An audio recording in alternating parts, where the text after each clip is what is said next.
Halo semuanya, Assalamualaikum warahmatullahi wabarakatuh. Selamat malam untuk kali ini. Di sini kita akan membahas mengenai non-destructive test atau pengujian tidak merusak, di mana ini bertujuan untuk mengetahui eh, kondisi suatu benda dengan tidak merusak benda itu sendiri. Jadi kita memanfaatkan panca indera kita untuk melakukan pengujian gitu ya. Makanya kita ambil di sini mata kuliah ini dinamakan sebagai pengujian tidak merusak atau dalam bahasa Inggrisnya non-destructive test atau NDT. Baiklah semuanya. Nah, di sini pemeriksaan tidak merusak atau NDT ini dibutuhkan untuk memeriksa sebelum melakukan pengujian yang merusak. Jadi kita terlebih dahulu eh, lakukan pengujian tidak merusak dulu sebelum melakukan pengujian yang merusak. Karena pada dasarnya ketika kita ingin melakukan pengujian ada tiga kondisi sebenarnya waktu proses pembuatan produk, terus nanti kita di bagian penggunaan produk. Nah, dan di sini adalah ketika produk itu sudah tidak dipakai lagi atau bisa kita bilang misalnya eh, pasca penggunaan. Kalau di bagian pembuatan produk ini, kita memungkinkan untuk melakukan tes secara merusak atau tidak merusak. Bisa kita pakai NDT atau DT ya, destructive test, pakai ya, uji impact atau segala macamnya waktu pembuatan produk. Nah, ketika waktu penggunaan produknya dipakai, ini kan kita agak susah nih memakai yang produk merusak. Makanya kebanyakan kita di bagian NDT. Dan di pasca penggunaan ini ya boleh kita pakai NDT karena tidak harus pakai NDT karena kan tidak dipakai lagi ya. Jadi kita pengen tahu nih, misalnya dia gagal karena apa atau barangnya rusak karena apa. Jadi kita pakai pengujian merusak. Tapi pada dasarnya kita membutuhkan NDT itu dari awal pembuatan produk, pada saat produk itu dipakai sampai produk itu rusak, emang NDT itu terus kita pakai ya teman-teman. Nah, di sini penerapan NDT sendiri itu banyak metodenya. Nah, cacat yang tidak dapat dideteksi oleh NDT yang berada di dalam material atau tidak pada permukaan. Contohnya gini, misalnya ada sebuah produk dia bentuknya ya apa ya kayak ini bola gitu ya. Nah, di sini ketika dia ada retak ya cracknya di sini crack, nah, ya kelihatan gitu. Misalnya ada nanti kita secara visual bisa kelihatan atau dengan bantuan nanti ada kita belajar dye penetran. Nah, itu nanti kelihatan. Tetapi masalahnya ketika ada void dia di sini, di dalamnya. Nah, ini nggak kelihatan gitu. Jadi kita akan belajar juga nanti bagaimana cara memprediksinya gitu ya. Nah, standar dan pemeriksaan NDT itu ya plus minus gitulah. Karena gini, karena kita melalui visual gitu ya melihat material itu jadi agak susah gitu untuk misalnya ada standar-standar yang dipakai ini acuannya agak susah. Nah, di sini ya mungkin aku akan menjelaskan mengenai ya di sini diampu oleh Pak Rizal Wirawan. Dia adalah salah satu dosen teknik material ITB. Ya beliau ini orangnya sangat baik, menjelaskannya juga eh, mudah dipahami. Jadi mungkin aku menjelaskan ke teman-teman ini adalah yang aku dapatkan dari beliau. Nah, di sini kita ada pembahasan ya. Sebenarnya ada 7 minggu ya untuk materi. Yang lainnya kita akan presentasi. Karena harapannya di NDT ini sendiri kita bisa secara proaktif juga ya mencari topik-topik, terus metode-metodenya akan dibahas per presentasi ini per orang-orang. Begitu juga kita lanjutkan. Nah, tadi ya, apa itu NDT? NDT adalah menguji sesuatu objek tanpa merusak benda tersebut atau objek tersebut. Keywordnya itu adalah diskontinuitas. Apa itu diskontinuitas? Itu jadi dia di dalam suatu material itu atau produk tadi ada perbedaan sifat, komposisi atau hal lain dalam suatu material. Jadi contohnya gini, misalnya kita punya suatu apa ya, komposit gitu ya. Misalnya ini lantai komposit nih. Tap tap tap gitu kan, kan ada fibernya. Misalnya ini FRP lah, ini fiber gitu kan. Tap tap tap tap tap tap tap tap. Nah, tapi nanti di tengah-tengahnya ini ada kayak agak-agak bolong-bolong gitu. Nah, jadi ada terjadi diskontinuitas nanti di sini, diskontinuitas. Nah, diskontinuitas ini yang nggak boleh sebenarnya eh, terjadi pada sebuah material. Nanti itu menyebabkan salah satu kegagalan gitu ya. Terus kita akan membahas mengenai aplikasi NDT ini apa aja. Jadi aplikasi NDT itu utamanya adalah deteksi cacat. Nah, ini misalnya ada kebocoran. Jadi kita kebocoran dari misalnya pipa yang dari fluida gas atau cairan. Nah, penentuan lokasi cacat atau bocornya dan pengukuran dimensi. Jadi kita deteksi, tahu kita cacat, terus misalnya kebocoran seperti itu, kita bisa juga penentuan lokasinya gitu, lokasi cacatnya gitu. Ini deteksi cacat dan pengukuran dimensi. Terus kita bisa karakterisasi struktur makro dan mikro. Ada yang merusak dan ada yang tidak, ya. Selanjutnya adalah memperkirakan sifat fisik dan mekanik. Memang memperkirakan ini ya tidak sebaik yang uji mekanik ya. Tidak sebaik uji yang merusak. Karena angka yang didapatkan itu hanya perkiraan, gitu teman-teman. Kemudian kita bisa aplikasi NDT ini adalah respon terhadap beban statik maupun dinamik dan penyortiran material saat proses pembuatan. Ini penting ya teman-teman. Jadi sebenarnya misalnya ketika kita pengecoran, casting gitu kan, nanti kita kan dengan visual kita kelihatan nih, ini misalnya dilelehin nih kan logamnya tuh, ini udah pas nggak ya ketika viskosnya udah pas nggak ya, atau ada nanti temperatur pendinginannya tidak sesuai dan segala macam, atau ada crack, itu kita saat pembuatan itu NDT ini kepake banget gitu. Jadi emang kalau ditanya kapan melakukan pemeriksaan tidak merusak itu ya pemeriksaan bahan baku nih sebelum pemrosesan, evaluasi saat pemrosesan, pemeriksaan produk akhir, dan evaluasi produk dan struktur pada saat digunakan. Jadi kita tahu aman atau enggak digunakan seperti itu. Jadi kita dari awal ya, pre-production dari bahan-bahan baku kita udah persiapkan gitu kan. Waktu prosesnya juga kita persiapkan.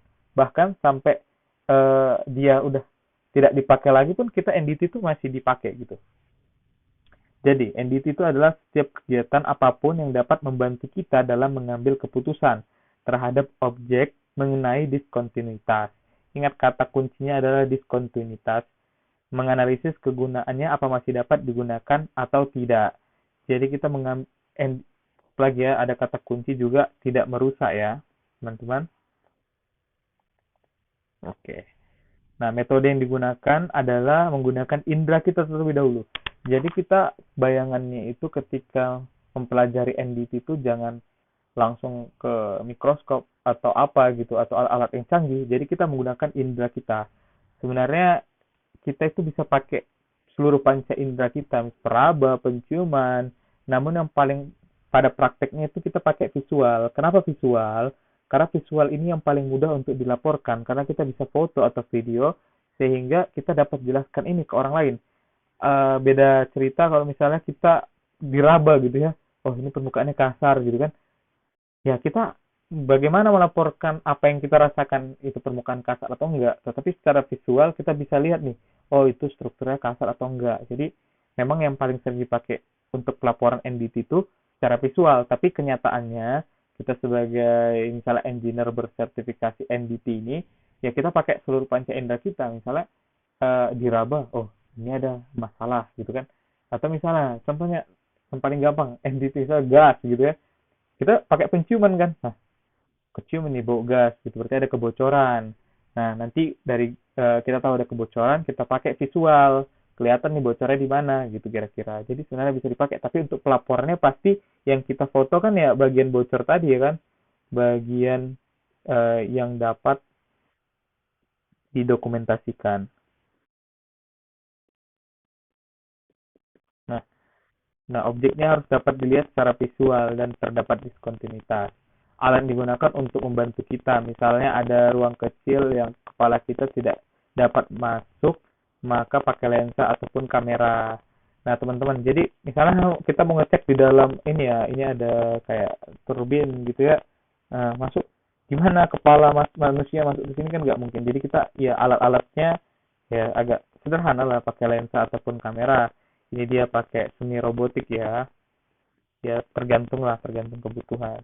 Nah, pemeriksaan keamanan misalnya di bawah mobil pakai kaca ataupun robot sensor atau kamera, ya misalnya untuk pemeriksaan membawa bom, pemeriksaan misalnya keamanan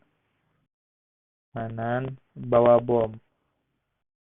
Nah, ini kita kan pakai alat bantu kita gitu ya. Nah, pada lingkungan yang tidak dapat dimasuki manusia, tapi pakai robot untuk membantu indera kita. Betul, misalnya lingkungan itu temperatur tinggi kah, atau beracun kah, banyak ada gas beracun, atau lingkungannya yang tidak memungkinkan kita, jadi kita pakai alat ya. Tapi jangan kita bayangkan alat-alat canggih, namun kita gunakan panca indera kita terlebih dahulu. Ingat ya, gunakan panca indera kita terlebih dahulu, kemampuan dan pemahaman terhadap cacat pada material. Jadi, tapi mata kita itu kan ya ciptaan Tuhan yang paling sempurna ya, karena mata itu adalah alat optik yang paling sempurna untuk saat ini yang kita punya. Tetapi mata itu ya punya kekurangan ya, dia lelah, kurang teliti. Nah, bisa juga ada mispersepsi itu. Jadi perception. Jadi mata kita ini biarpun dia canggih, tapi masih bisa dia tertipu gitu. Jadi emang harus hati-hati ya. Nah, agar mata kita ini ya kita bantulah gitu kan, agar melihat ada lebih gampang, kelihatan dia misalnya ada crack itu lebih kelihatan. Nah, kita ada nih beberapa yang bisa membantu kita. Misalnya ini dikembangkan cara pemeriksaan secara visual yang dapat memperjelas diskontinuitas atau cacat-cacat yang ada. Kita pakai penetran. Jadi apa itu penetran? Jadi penetran ini seperti cairan yang dapat masuk pada diskontinuitas, yaitu pada retakan atau cacat yang ada. Cairan ini berwarna kontras ya dari bulk materialnya sehingga dapat dilihat cacatnya. Nah, penetran menunjang metode visual, benar sekali ya, karena kan secara visual itu kadang nggak kelihatan macam ini misalnya ada pada blade ya atau pada mana ini ada crack ini, jadi secara kontras dia terlihat gitu kan. Nah, seperti itu. Ada kita pakai magnetic particle. Jadi gini, misalnya ada crack gitu kan. Jadi kalau misalnya ada medan magnet ada crack itu, maka kutub-kutub itu ada terjadi perubahan kutub utara dan selatan saat terjadi keretakan. Perbedaan tersebut memikat atau membuat partikel magnet berkumpul pada retakan. Partikelnya magnetnya berwarna terang. Jadi ini nih. Jadi kita kasih nih ada partikel magnet, terus ada ini ya apa namanya, kita berikan magnetic field atau dia partikel tadi dapat berkumpul di bagian yang apa namanya, yang dia ada crack gitu ya. Nah, seperti itu ya. Misalnya ini ada dia gitu. Kalau secara visual ya agak susah gitu melihatnya. Nah, visual hanya melihat pada permukaan saja, begitupun secara penetran magnetic particle. Jadi, kita udah membantu mata kita dengan cara dye penetran dan magnetic particle, tapi ada masalahnya. Itu hanya pada surface, hanya pada surface. Sedangkan cacat-cacat itu kan nggak harus di surface, ya di tengah-tengah kayak bisa aja. Nah, jadi dikembangkan namanya radiografi. Jadi, misalnya ada nih partikel udara yang terjebak gitu ya. Ya ada radiografi, kita pakai eh, ya X-ray itu ya, gelombangnya rendah, energi tinggi. Bukan gelombangnya rendah ya, panjang gelombang pendek. Nah, gelombang pendek, energi tinggi. Jadi dia berbanding terbalik ya. Ketika dia panjang gelombang itu pendek, maka energinya itu tinggi. Ketika gelombangnya itu besar, energinya rendah gitu kira-kira. Nah, di sini kita lihat karena tadi kita pakai radiografi itu bisa kita lihat ini ada perbedaan densitas ya, misalnya di dalamnya ini. Nah, ketika kita tembakkan sinar tadi, kelihatan nih ada perbedaan densitas. Di sini ada kelihatan jalur konduktornya. Tapi ini lebih jelasnya nanti akan dibahas di bab sendiri. Nah, dilihat pada permukaan visual, kalau di bagian dalam radiografi. Prinsipnya pemeriksaan pada manusia pakai prinsip NDT. Perkembangan perkembangan bisa material kesehatan atau kesehatan material, karena secara nggak langsung itu kan kita misalnya ada ultrasonik gitu kan, atau tadi ya misalnya ultrasonik ini adanya perbedaan sifat menentukan gelombang elektromagnetik. Jadi sifat ini misalnya nih ada material yang crack gitu kan, otomatis itu dia memiliki sifat yang berbeda. Ketika sifat material itu berbeda dipantulkan gelombang, gelombang tadi akan gelombang kan tadi ditembakkan, dipantulkan lagi. Nah, ketika dipantulkan lagi dapat diprediksi nih ada crack ketika dia yang dipantulkan tadi itu lebih ini ya, peaknya itu tinggi gitu.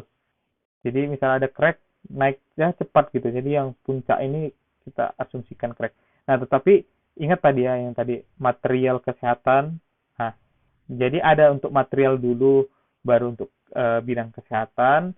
Ada yang ya misalnya ini kita pakai ESG, pakai ultrasonografi. Nah, di sini kan kita pakai prinsipnya sama kayak NDT gitu ya. Nggak merusak dong. Masa bayi diperiksa rusak gitu kan atau ada cacat-cacat jadinya bayinya, kan tidak mungkin. Jadi ya perkiraannya kayak sama aja gitu untuk di bidang kesehatan. Jadi kita melakukannya tanpa merusak gitu. Kita akan belajar eddy current juga atau arus pusar. Eddy itu bukan nama orang tapi itu arus pusar. Eddy current itu arus bolak-balik. Ini kita membahas tentang impedansinya nanti. Nah, dengan adanya arus pusar maka pada material paramagnetik misalnya aluminium alloy, apakah ada perbedaan ketebalan material atau inklusi? Nah, di sini bisa kita lakukan dari pemeriksaan eddy current nanti. Nah, tadi pemeriksaan NDT ada penempaan, pengecoran, atau ekstrusi. Pemeriksaan itu ya di macam-macam tempat ya, di penempaan, di castingnya nanti kita lihat bagaimana nanti apakah ada kesalahan-kesalahan atau tidak apa namanya tidak sesuai gitu. Karena pada pengecoran kekentalannya bagaimana, lancar tidak mengalir. Kalau misalnya ekstruksi ekstrusi warna saat austenite itu bagaimana, apakah dia berubah warna. Jadi kita perlu lihat juga misalnya austenite tidak tertarik oleh magnet, misalnya perlit tertarik oleh magnet. Misalnya ketika nanti kita bikin yang bagian austenite itu nanti dia ketarik nggak sama magnet gitu. Kalau misalnya dia tertarik berarti nggak benar gitu, berarti dia masih perlit. Tetapi ketika dia nggak ditarik oleh magnet dia austenite, berarti asumsi kita ya udah dalam fase yang benar yang kita ingin capai, misalnya austenite gitu. Nah, yang tadi ini ya tidak merusak kita mengujinya gitu ya, karena cuman apa namanya memasukkan magnet doang gitu. Inspeksi pada proses lanjutan, nih masih ada nih. Jadi ada proses lanjutannya, misalnya pemesinan, misalnya dimensinya, terus kalau misalnya pengelasan, apakah terjadi cacat, retak atau bengkok saat pemrosesannya, atau penggerindraan bagaimana nanti permukaannya, perlakuan panas bagaimana nanti hasilnya setelah dilakukan lakukan panas, dan pelapisan apakah pelapisannya itu merata ketebalannya atau ada yang kayak bolong gitu. Nah, itu bisa kita lihat secara visual. Nah, selain visual ada yang perlu ditambahkan alat-alat tadi. Nah, pemeriksaan setelah penggunaan. Misalnya pada saat pemakaian atau maintenance itu mostly-nya NDT ya, karena tadi kan kita masih pakai dia alatnya tadi, barangnya tadi. Yang kedua setelah material rusak untuk mengetahui akibat kerusakannya karena apa. Nah, ini kita lakukan investigasi untuk pada masa depan tidak terjadi lagi. Ini adalah ruang lingkup si failure analysis atau analisis kegagalan. Nah, di sini bisa kita eh, pemeriksaan retak, korosi, erosi karena atau aus, dan kerusakan akibat temperatur tinggi. Salah ini inspeksi pembangkit listrik. Nah, kita pakai eddy current untuk pengecekan korosi gitu ya. Jadi kita masukkan nih ada ya tadi ya misalnya ini harus bolak-balik ya, si SD card tadi masukkan ke dalam pipa-pipa kecil ini. Nah, kemungkinan ini dari nanti akan diolah dari komputer, terjadi terjadi perbedaan ketebalan akibat korosi. Jadi kita bisa lihat dari ini ya, kurva yang dihasilkan. Nah, di sini jangan lupa bahwasanya seorang engineer itu ada sertifikasi khusus NDT-nya juga. Misal pemeriksaan tarik kawat, ini kita lakukan secara visual terlebih dahulu. Tetapi ingat, ketebalannya masih oke enggak, sifat-sifatnya bagaimana. Jadi kita sebagai material engineer itu, atau yang lebih ini khususnya di bagian pemeriksaan tidak merusak itu bukan hanya kita bilang, oh ini ada ketebalannya berkurang nih dari sekian menjadi sekian. Tetapi kita harus bisa juga memberitahukan. Kan kita kayak sebagai konsultan juga ya. Kita memberitahukan, oh sebenarnya biarpun ada penyusutan ketebalan dari tali ini tetap masih bisa dipakai dalam rentang waktu atau jangka waktu berapa lama. Nah, jadi kita nggak cuma bilang rusak atau misalnya ada apa namanya terjadi reduksi, tetapi kita bisa memperkirakan penggunaannya apakah masih aman atau tidak. Nah, misalnya ini pemeriksaan tangki penyimpanan. Nah, di sini kan agak ribet ya kok disuruh orang naik-naik manjat-manjat memeriksain satu-satu gitu. Jadi kita pakai robot ultrasonik untuk meriksa dinding tangki akibat misalnya tadi ada korosi jadi ketebalannya itu berkurang gitu. Jadi pakai pemantulan tadi ya, pakai ultrasonik gitu ya. Konsepnya sama kayak USG tadi atau ultrasono apa ya USG tadi ultrasono kita lihat lagi ya, aku kurang hafal ultrasonografi. Nah, oke. Okay. Di sini misalnya dalam tangki bawahnya itu kita pakai kamera gitu. Ya, nanti yang dihasilkan ini ya nanti diolah sama teman-teman juga, NDT juga. Bagaimana apakah masih aman nggak gitu dipakai. Nah, itu memang penjelasan seperti itu nggak bisa dalam lingkup materi mata kuliah NDT ini doang. Jadi ini memang saling berketerkaitan mengenai misalnya material korosi, tentang logam atau komposit, atau juga tentang yang analisis kegagalan. Jadi semua matkulnya itu ya saling keterkaitan. Nah, terus kita bisa melakukan pemeriksaan pesawat terbang. Nih, NDT itu, apalagi pesawat terbang ya, itu NDT terus-menerus ya, dilakukan dari awal sampai beroperasi itu sangat di ini ya, sangat apa ya, harus gitu kita lakukan NDT itu karena ya pesawat kan resiko ketika dia ada masalah materialnya, kalau dia ada rusak gitu kan mempertaruhkan nyawa manusia sangat banyak gitu.